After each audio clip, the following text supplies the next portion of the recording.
Ikhwan yang dirahmati Allah Subhanahu wa taala, perlu diketahui ada 5 perkara yang menjadikan pakaiannya para nabi dan rasul. Kenapa saya katakan pakaian para nabi dan rasul? Karena para nabi dan rasul ini tidak lepas daripada 5 hal ini. Karena yang namanya pakaian itu kan dipakai untuk menutupi auratnya. Maka para nabi ini, beliau selalu menutupi kehidupannya, tertutupi dengan pakaian 5 ini. Yang mana Nabi SAW dalam sebuah hadis menjelaskan khamsin min sunanil mursalin. Ada 5 perkara yang menjadikan pakaian para mursalin, para nabi, para rasul. Yang pertama, al-hayya.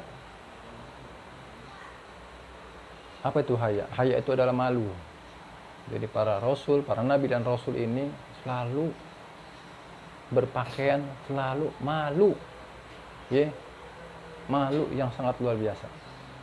Sampai-sampai dijelaskan Nabi kita Muhammad SAW di dalam riwayat bahwa Nabi Muhammad itu sifatnya melebihi perawan. Ya, perawan kan bagaimana? Kalau perawan kan pemalu. Beliau itu sangat pemalu, Nabi kita Muhammad SAW. Dan beliau, Nabi Muhammad SAW, tidak pernah menengadahkan kepalanya ke atas langit.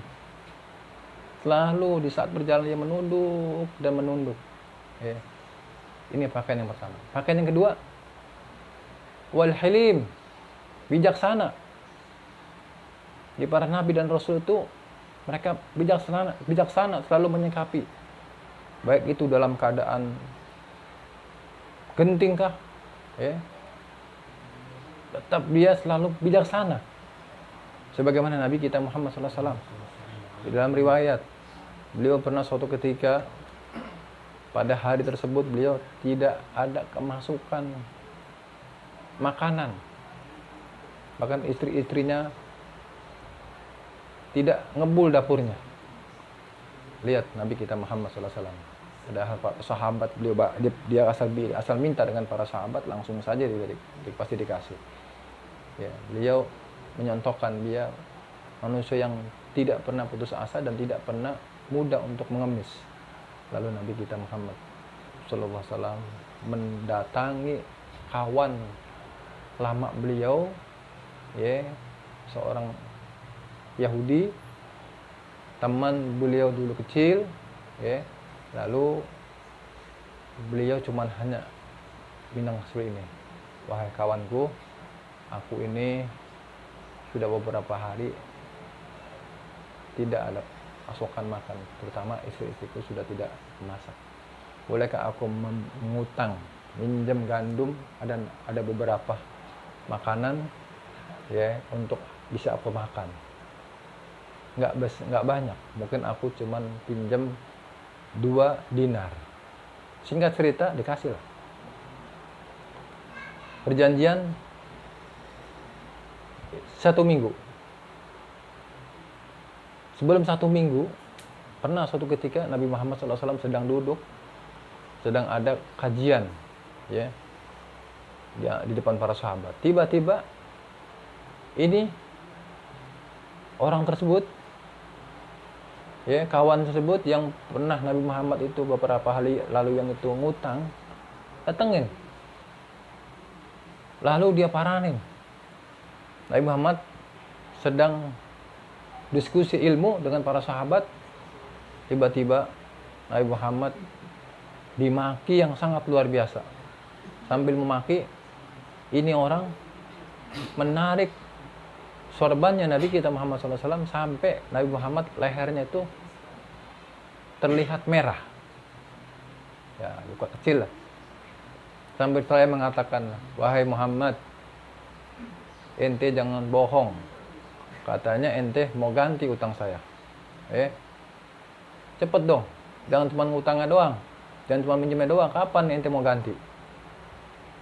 Akhirnya para sahabat, di situ ada pembesar-pembesar sahabat, ada Sayyidina Abu Bakar, ada Sayyidina Umar, ada Sayyidina Utsman, Sayyidina Ali, dan para sahabat yang lain.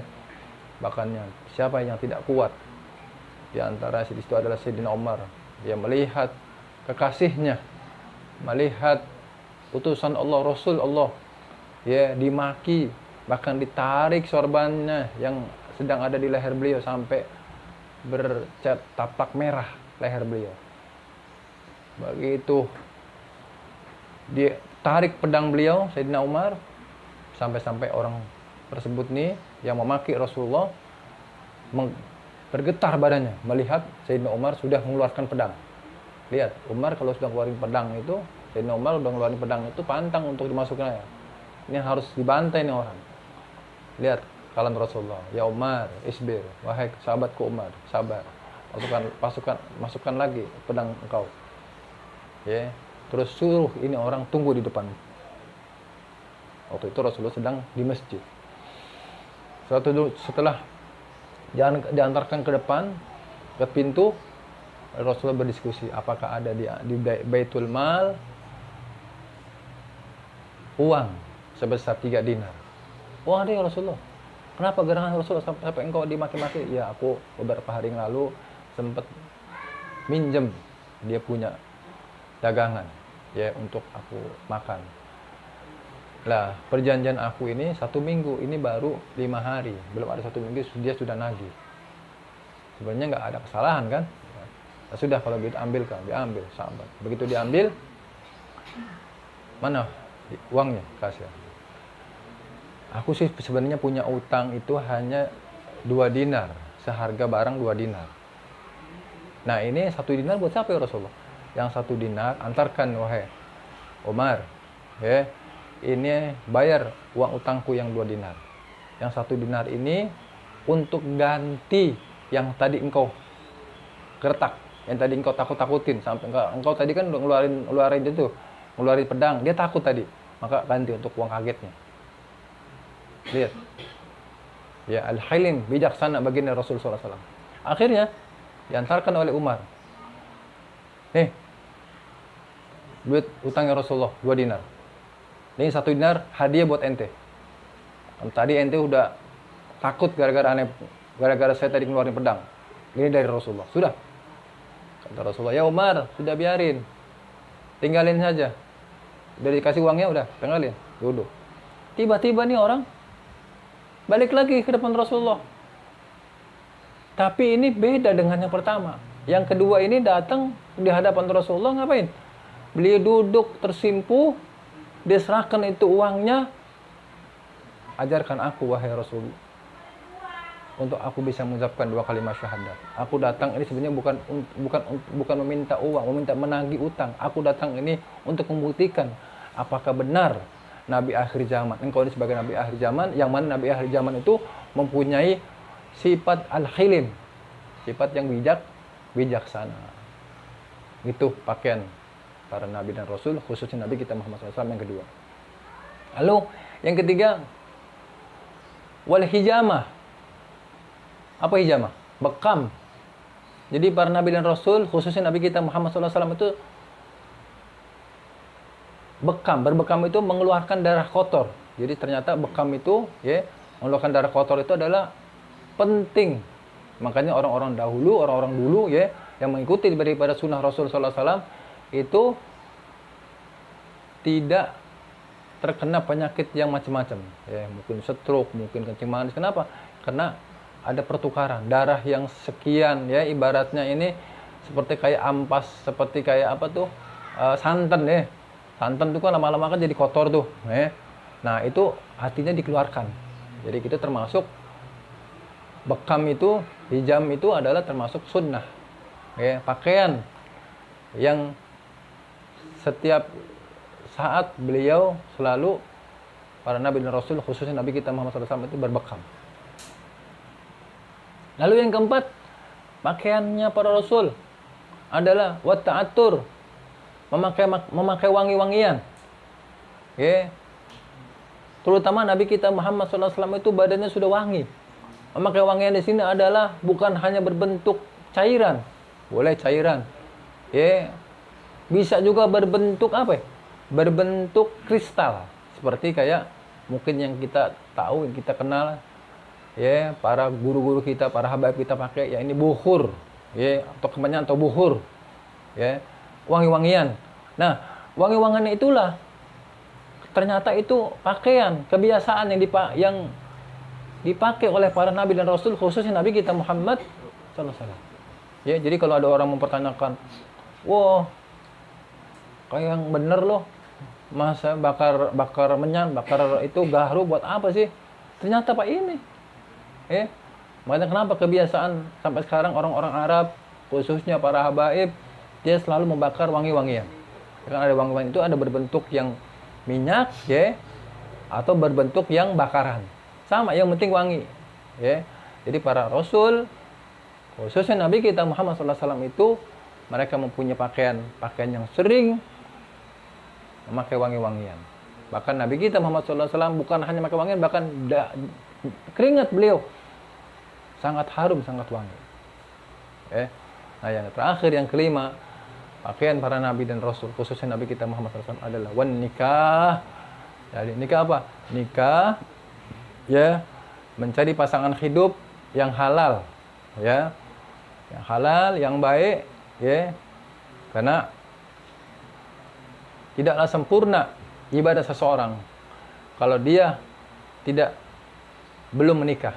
Bahkan Nabi SAW di dalam riwayat hadis yang lain menjelaskan, miskin, al-rijalu laisa lahul mar'a walau kana ghaniyun min amalihi. Ya, artinya miskin di sini adalah kasihan deh lo, ya. 3 kali Nabi Muhammad SAW mengulanginya, kasihan deh lo. Ya, seorang laki-laki, ya, yang belum menikah, yang belum mempunyai pasangan hidup, walaupun dia kaya di dalam amalnya. Artinya jangan jadi orang miskin dulu. Ya, jangan jadi orang miskin dulu, ya, harus jadi orang kaya. Kaya di sini adalah bukan kaya harta, kaya di sini adalah orang yang sudah mempunyai pasangan hidup. Insya Allah orang yang sudah punya pasangan hidup, nikah itu sempurna. Sempurna. Kenapa? Karena ibadahnya orang yang punyai pasangan hidup akan diberikan blunder sempurna oleh Allah Subhanahu wa taala. Ya, karena sudah ada tidak ada lagi khayalan, tidak ada lagi pandangan, tidak ada lagi angan-angan dan segala macam, ya. Ya, itu bagi yang belum nikah, ayo. Ya, kalau emang Ustadz saya belum nikah, ya udah cari jodohnya. Terus bagaimana belum dapat juga sampai meninggal, ya nggak jadi masalah, ya. Tentuannya mati udah duluan, tapi niat kita tetap udah ada untuk nikah. Ya, banyak para wali-walinya Allah Taala sampai wafatnya nggak nikah, ada. Ya, tapi tetap, ya, kalau bisa punya keniatan untuk mencari pasangan hidup ini, karena itu adalah salah satu pakaian para nabi dan rasul, khususnya Nabi kita Muhammad Sallallahu Alaihi Wasallam. Demikian, ya, mudah-mudahan 5 pakaian ini yang biasa dipakai oleh para nabi dan rasul, mudah-mudahan kita bisa dapat menirunya, ya, dan kalau karena meniru kebaikan itu insya Allah, ya, akan berkah. Ya, tapi kalau meniru keburukan sebaliknya akan dilaknat oleh Allah Subhanahu wa taala. Ya, mudah-mudahan kita diberikan kemudahan oleh Allah Subhanahu wa taala untuk bisa daripada meniru kehidupan para nabi dan rasul, khususnya Nabi kita Muhammad SAW. Amin ya rabbal alamin. Demikian, assalamualaikum warahmatullahi wabarakatuh.